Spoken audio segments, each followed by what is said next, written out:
Al pensar en el amor redentor de Dios, es importante que recuerdes la condición en la que Él te encontró. Lo que quiero decir es, ¿qué le sumamos nosotros a su plan? Pobreza, necesidad y pecado. Sin embargo, Dios dijo, te amo y estoy dispuesto a redimirte. Aunque no me añadas ningún valor, te quiero para mí.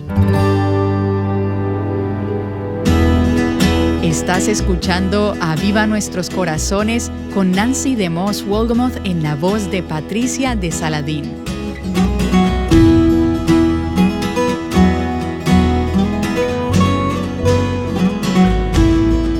Hoy en día es muy común escuchar que cada persona es dueña de sí misma, que puede hacer lo que le parezca bien a sus ojos y eso está bien. Sin embargo, la Escritura nos dice algo diferente. Si has sido redimida, has sido comprada a precio de sangre, entonces le perteneces a tu Redentor. Hoy consideraremos esto al continuar nuestro estudio sobre el poder transformador del amor redentor de Dios. Justo antes de comenzar esta sesión, alguien me entregó un poema.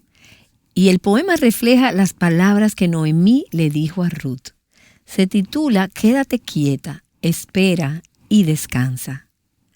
Siéntate quieta, hija. Solamente siéntate quieta y tranquila.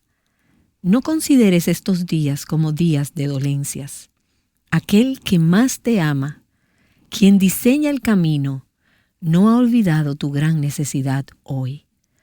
Y si Él espera, seguramente que Él espera para probarte, su tierna hija del profundo amor de su corazón. Siéntate quieta, hija mía. Siéntate quieta y tranquila. Tú que deseas tanto conocer la voluntad de tu querido Señor, mientras que los pensamientos ansiosos casi te desvían de tu ruta debido a que Él se demora, persuádete a ti misma de descansar en la fe, que Él, quien más te conoce y te ama, hará lo que es mejor para ti. Siéntate quieta, hija mía. Siéntate quieta y tranquila. No des un paso, ni siquiera un solo paso, hasta que veas abierto el camino que Él te ha trazado. Entonces, en lo profundo de tu interior, sabrás cuán fuerte eres, y los días de espera no se sentirán tan largos. Es duro, oh sí, muy duro en verdad. Pero luego Él te da gracia para contar que el lugar más difícil fue el lugar más dulce. Y al ver el final de la vida de Ruth, como lo tenemos registrado en las Escrituras, pienso en el pasaje al final del libro de Job, donde podemos leer que Dios bendijo a Job al final de su vida más que al principio. La primera parte de la historia de Ruth parecía tener muchos problemas.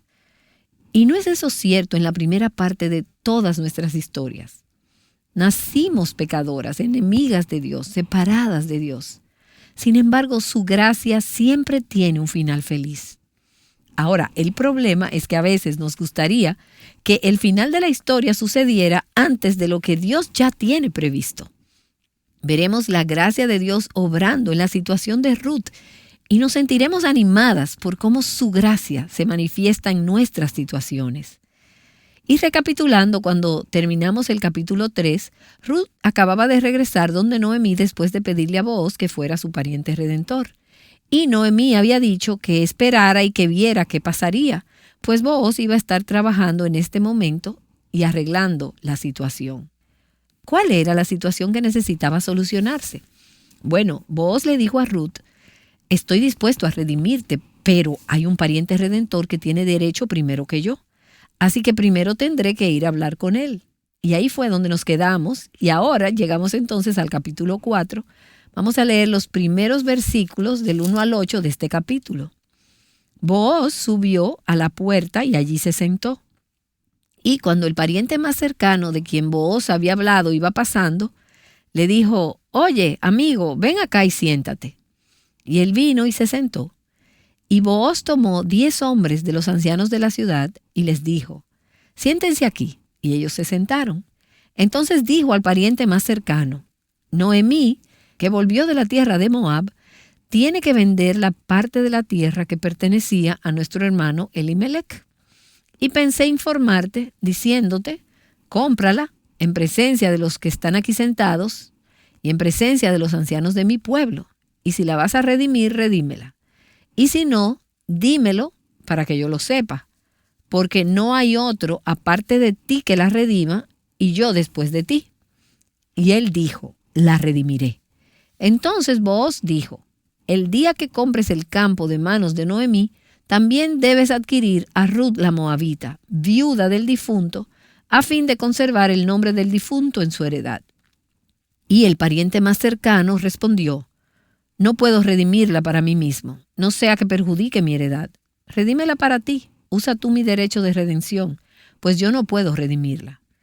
Y la costumbre en tiempos pasados en Israel tocante a la redención y el intercambio de tierras, para confirmar cualquier asunto, era esta. Uno se quitaba la sandalia y se la daba al otro. Y esta era la manera de confirmar tratos en Israel. El pariente más cercano dijo a Booz, cómprala para ti. Y se quitó la sandalia. Entonces, aquí vemos a Booz yendo a la puerta de la ciudad para lidiar con esta situación del otro pariente redentor. La puerta de la ciudad, como algunas de ustedes saben, era el centro de la vida comercial de la ciudad. Ahí era donde las personas realizaban transacciones comerciales. Y ahí era también donde se administraba la justicia. Ahí era donde los ancianos del pueblo se reunían para deliberar y era un gran espacio abierto cerca de la entrada de la ciudad donde se llevaban a cabo los asuntos comerciales y legales. Ahora llegó este pariente más cercano que tenía un derecho prioritario y Booz llamó su atención y le dijo que tenía algo de qué hablar con él. Este es un pariente masculino del difunto Elimelec, más cercano que Booz, del que no sabemos su nombre. Y al pensar en esto, creo que el otro pariente redentor es una imagen de la ley de Dios y el derecho que tenía de condenarnos como pecadoras. Antes de que Jesús pudiera salvarnos de nuestro pecado como nuestro pariente redentor, tuvo que ir y hacer negocios con la ley de Dios. Verás, la ley de Dios tenía un derecho prioritario. No podía redimirnos, pero la ley sí tenía derecho a condenarnos porque no habíamos guardado la ley. Así que primero Jesús tuvo que arreglar las cosas con la ley, así como Booz tuvo que arreglar las cosas con este otro pariente que era un pariente más cercano. Cuando vemos a Booz llevando a este pariente más cercano a la puerta de la ciudad donde se tramitaba este tipo de cosas, me recuerda que para tratar con la ley y con sus reclamos contra nosotras, Jesús tuvo que salir de la ciudad a un lugar de desgracia, a un lugar llamado Calvario. Tuvo que morir en la cruz entre dos ladrones y allí, al entregar su vida, Él no solo pagó el precio de compra por nuestra redención, por nuestra salvación, sino que también le quitó a la ley del pecado el poder para condenarnos y gobernarnos. ¿Y cómo lo hizo? Lo hizo por sí mismo, llevando la maldición que estaba unida a la ley que había sido quebrantada. Habíamos quebrantado la ley de Dios. Había una maldición adjunta a esto. Y para redimirnos, Jesús tuvo que ir y Él mismo cargar con la maldición y pagar el precio. Ese fue el rescate por nuestra redención. Entonces Booz dijo a los ancianos y a todo el pueblo, vengan aquí y quiero que sean testigos de este intercambio, de esta transacción. Y vamos a ver una transacción entre Booz y este otro candidato que podía ser el redentor. Entonces Booz le dice al pariente redentor, Noemí, que acaba de regresar de Moab, está vendiendo el terreno que perteneció a nuestro hermano Elimelec. Recuerda que dijimos que en la cultura judía había dos cosas importantes que debían protegerse. De una generación a la siguiente tenían que mantener las tierras de la familia dentro de la familia y el nombre de la familia. Si no había un heredero varón para continuar con la línea familiar y debían vender sus tierras debido a la pobreza, Dios entonces había hecho provisión para que esas tierras y ese nombre pudieran continuar. Él le comentó que Noemí, debido a su pobreza, se veía obligada a vender las tierras de su familia. Estas eran las tierras de su esposo Elimelec. Ahora iban a dejar a la familia. Y esto era algo serio, muy serio para los judíos. Así que Booz ofrece a este pariente más cercano el derecho a redimir la tierra y por lo tanto rescatar a Noemí de la pobreza para redimirla y protegerla. Eso es lo que debía ser un Goel, un pariente redentor. Cuando el pariente más cercano, el otro hombre, cuyo nombre no conocemos, se enteró de que se trataba de una oportunidad para adquirir un terreno, al principio se mostró interesado. Él dijo, sí, redimiré la tierra. Estoy dispuesto a redimirla. Y me imagino que estaba pensando para sí mismo, bueno, esta es una oportunidad para ganar algo de dinero. Miró a Noemí y se dio cuenta de que ya había pasado la edad fértil. Ella nunca iba a tener otro hijo que se convirtiera en el heredero de su esposo, por lo que este pariente más cercano se dijo a sí mismo, creo que puedo quedarme con esta propiedad. Quizás lo vio como una forma de aumentar su patrimonio sin un gran gasto para él mismo, sin un gran costo para él mismo. Sabía que esta propiedad volvería a ser suya una vez que Noemí muriera, por lo que vio algunos beneficios aquí. Pero luego Booz agrega esta pequeña advertencia que no mencionó al principio.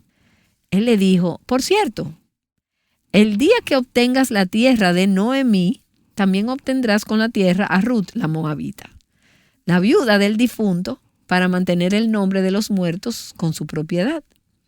Entonces, no solo obtienes esta tierra, cuando la obtienes, con ella viene una esposa, una viuda, una moabita, una mujer extranjera. Y ante esto, en el versículo 6, el pariente más cercano respondió, no puedo redimirla para mí mismo, no sea que perjudique mi heredad. Redímela para ti, usa tú mi derecho de redención, pues yo no puedo redimirla. Como ves, él se da cuenta de que si toma a Ruth como su esposa, ella podría tener un hijo, y luego la propiedad pertenecería a ese hijo y pasaría por esa línea familiar. Habría pagado por la propiedad, pero no tendría nada, porque iría a la línea familiar del difunto. Y cuando evaluó el costo, dijo, ese es un precio que no estoy dispuesto a pagar. Podría poner en peligro mi propio patrimonio. Así que aquí tenemos a un hombre que se cuida a sí mismo y dice, no puedo redimirla, redímela tú. No tenía ningún interés en adquirir a Ruth con la tierra. Así que vemos que actuar como redentor, actuar como Goel en estas circunstancias era costoso. No solo pagabas algo de dinero y obtenías un terreno extra, es que asumías una gran responsabilidad por la familia de este hombre fallecido, por su viuda, por la suegra, asumías toda la situación como propia. Ser el redentor iba a requerir un sacrificio personal que este otro hombre no estaba dispuesto a pagar. Sin embargo, Booz es un prototipo del Señor Jesús. Él estuvo dispuesto a pagar ese precio. Y no creo que fuera porque estaba locamente enamorado de Ruth, de la forma en que nosotras pensamos que es estar enamorado en nuestra cultura hoy en día.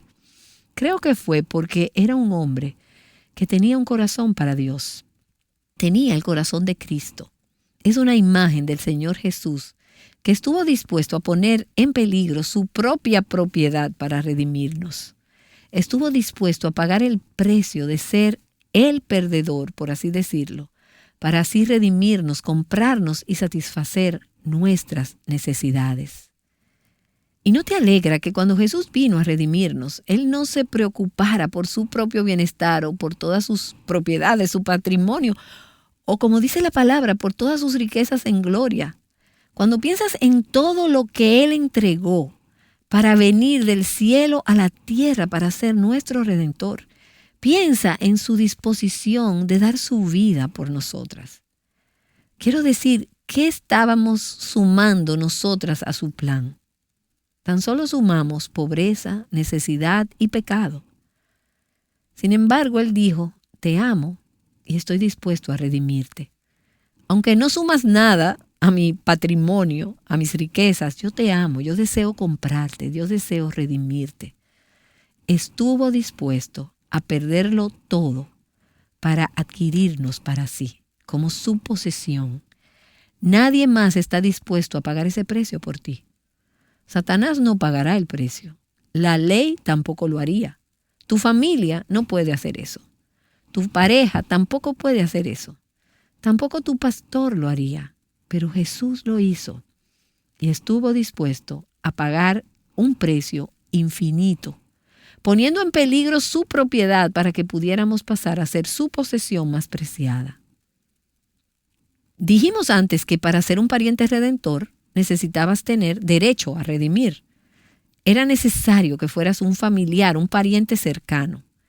Eso significa que tenías que poder pagar el precio que se requería para comprar la propiedad y para aceptar a la viuda como tuya. Booz era un terrateniente rico. Él tenía el poder y además tenía el deseo de redimir. Booz es una imagen de nuestro Redentor.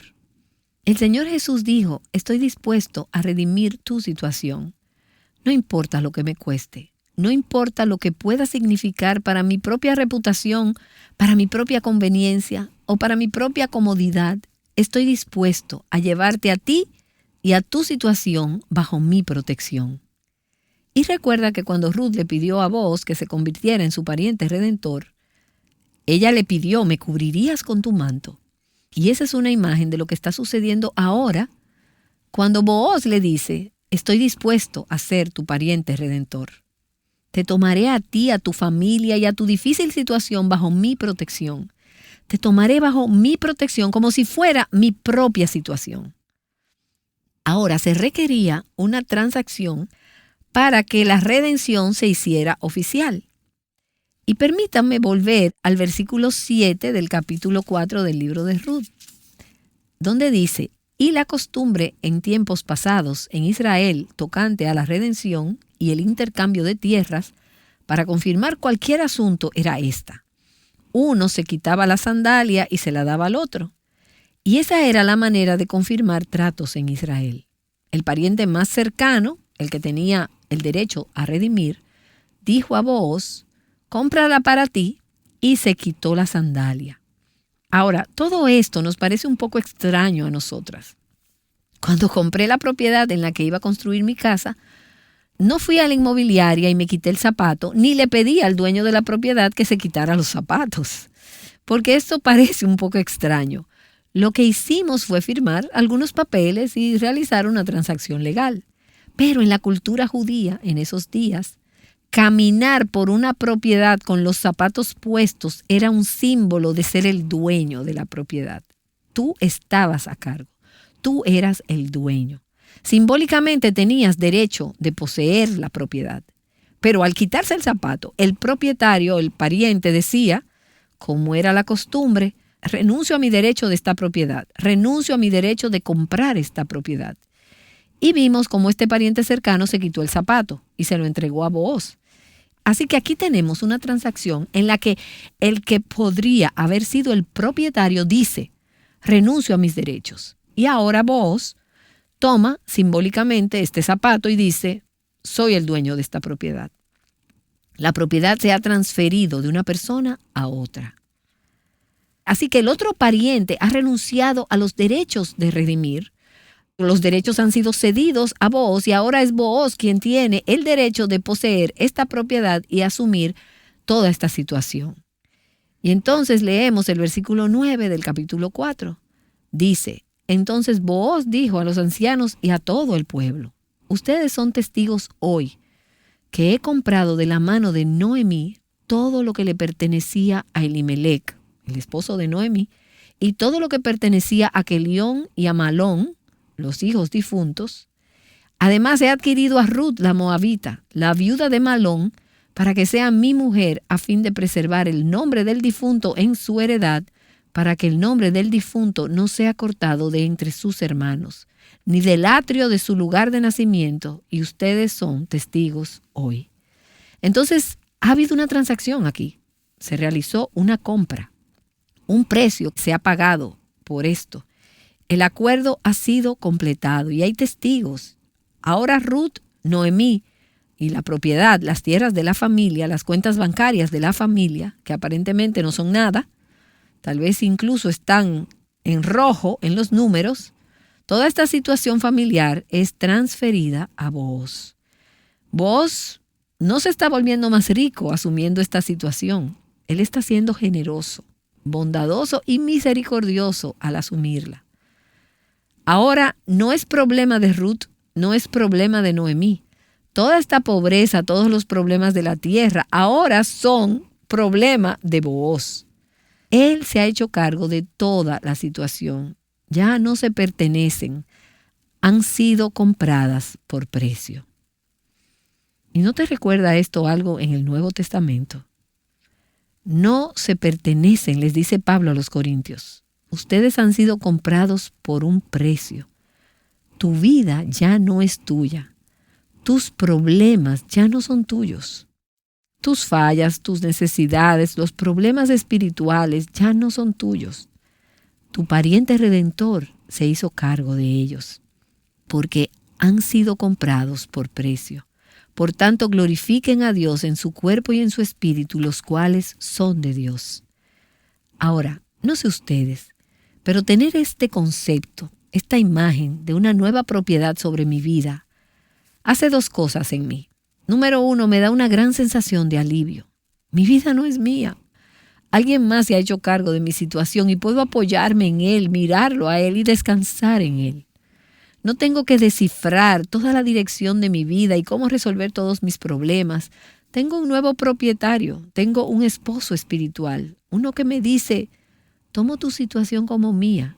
Y eso es alentador para mí. Me reconforta, me permite descansar y trae paz a mi corazón.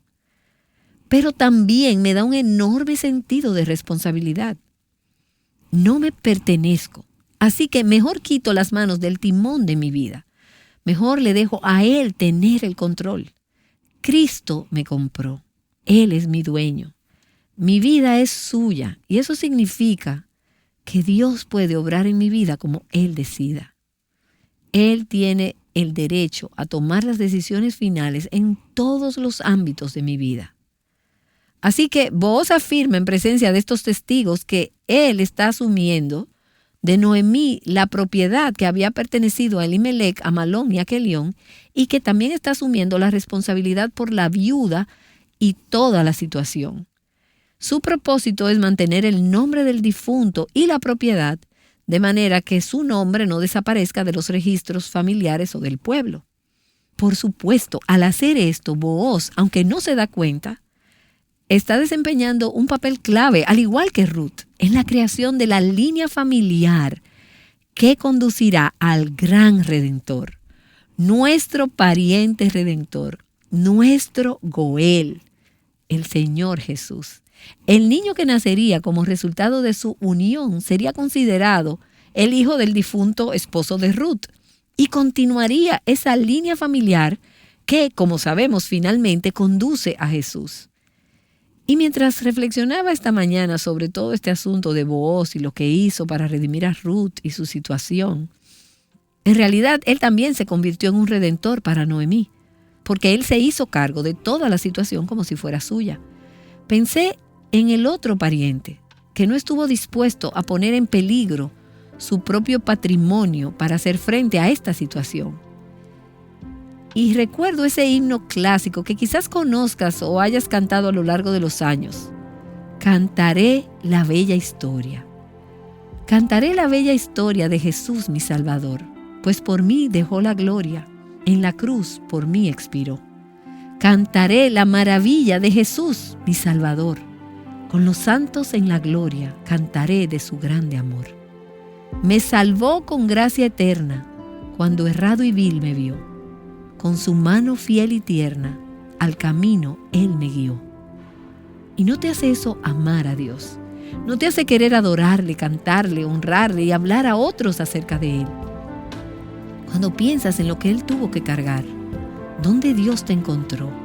Separada de Cristo, cuán desesperada e impotente era tu situación fuera de Cristo. Entonces te das cuenta de que Él intervino. Él dijo, tomaré toda tu situación como mía. Quiero darte una nueva línea familiar. Quiero darte una herencia, un legado. Quiero que seas parte de la línea familiar de Cristo. ¡Qué redentor tan increíble!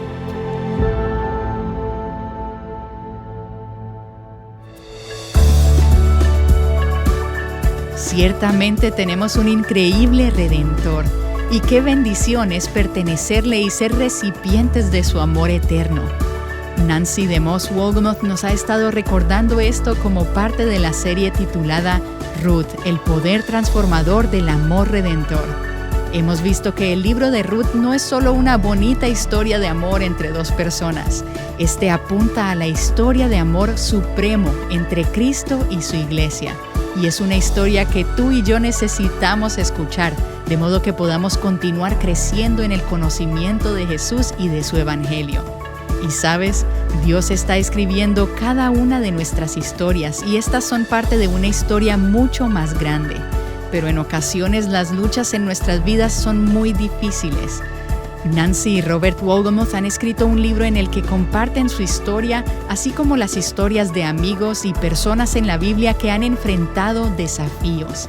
En ellos te muestran cómo a través de esos desafíos han visto la fidelidad de Dios. Adquiere este recurso en nuestra tienda en línea en avivanuestroscorazones.com. Este libro se titula Confía en Dios para escribir tu historia. Bueno, y mañana continuaremos con nuestro viaje a lo largo del libro de Ruth. Ahora Nancy regresa para cerrar este episodio en oración. Señor, no tenemos palabras para agradecerte por cómo estuviste dispuesto a tomar posesión y hacerte dueño de nuestra situación. No lo merecíamos, éramos pobres y necesitadas, separadas de ti, sin esperanza, indefensas. De hecho, la Escritura dice que éramos tus enemigas, pero tú nos amaste y tuviste misericordia de nosotras. Elegiste hacer esa transacción y tomar posesión de nuestras vidas. Señor, ayúdanos a devolverte lo que ahora por derecho te pertenece, para vivir como aquellas que no nos pertenecemos a nosotras mismas, sino que le pertenecen a otro con O mayúscula. Te pertenecemos y te bendecimos y te amamos y es el deseo de nuestros corazones. No quedarnos con esto para nosotras, sino contarles a otros acerca de nuestro maravilloso pariente redentor, para que ellos a su vez puedan encontrar la redención a través de Cristo nuestro Señor, nuestro Goel. Oramos en tu nombre. Amén.